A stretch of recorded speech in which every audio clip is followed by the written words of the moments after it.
Hi, I'm Becky Johnson with Sweetheart Quilt Design Company. And one thing that I like to do is kind of play with directional fabrics. And I have a video on how to use directional fabrics for your borders and match up the seam. But I wanted to talk to you about how to use them inside your quilt.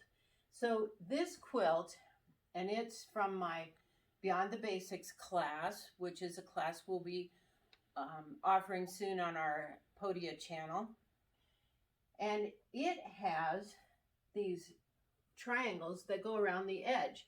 And I found this fabric with these cute trucks in it. Well, obviously I don't want any of the trucks laying on their heads looking like they've been in an accident. So I want them all straight up and down. So in the pattern, it has you cut a big square. And then you cut it twice diagonally. And the reason you do that is so that the straight grain of the fabric is going to be around the outside. So when you cut that, then you just take that top piece, goes up here, the side pieces go on either side, and the bottom piece goes on the bottom. And this one has two more triangles, so you have to cut two squares, and you have an extra top and bottom.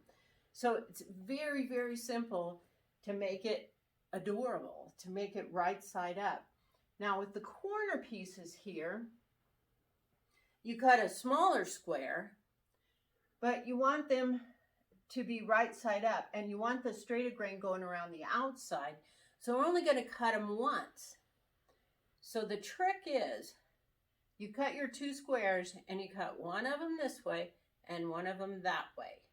And then the one goes here and the matching one goes down here in the bottom corner. And then the other one that you cut this way, the top one goes there and the bottom one goes down in that corner.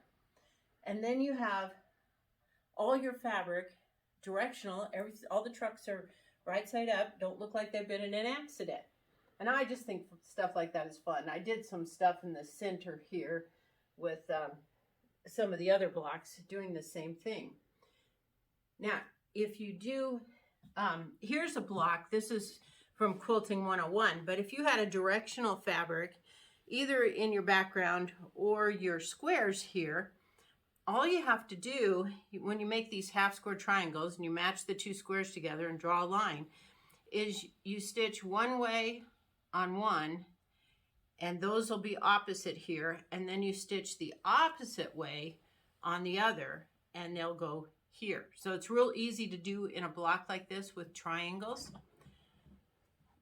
Now I have a class, a pattern, it's called Daydreamer. Here's the cover quilt, and in this one you use 10-inch squares and make these stars, and it's a lot of fun because you get to pick one layer cake piece for the background and one for the star. So they're all different. And these are some blocks that I've made that I'm going to use, I'm going to make up into a Daydreamer for a Quilt of Valor. So you can see on this one, I had a stripe. So how do I get all those stripes going the same direction? And you can, maybe you want it this way, maybe you want it this way. Doesn't matter. Make it the same way. So I made these flying geese using the geese by 4 method. And it just automatically happens. You end up with 2 that are crosswise or go the long way, and 2 that go the short way. So then you just have to arrange your star so that they all go the same direction. And I happen to luck out that some of these lined up, but that doesn't necessarily happen. That was luck. So you can also, on this one, I did the same thing with the outside fabrics on my flying geese. But when I did these stars, I wanted these bricks or boards to all go the same way. So I did the first step of my geese by 4. And then before I did the second step, I could just lay it on there and make sure it was going the right direction so these would go the right way. And so I think you put them the opposite way. but it's pretty easy to figure out. And then you just make those and you've got it automatically. And I will go into more depth when I teach this class, because you can see here I have a diagonal background. So I will teach how to do that in more detail. And then here I have a diagonal, so a directional for my star. So I will teach more detail on how to do that in that class.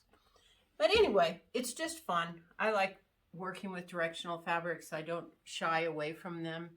I had somebody take my Quilting 101 class and she bought a directional fabric. And she goes, what am I going to do? So I just guided her and we got every piece of background in the whole quilt right side up. So it was just fun. Anyway, have fun with that.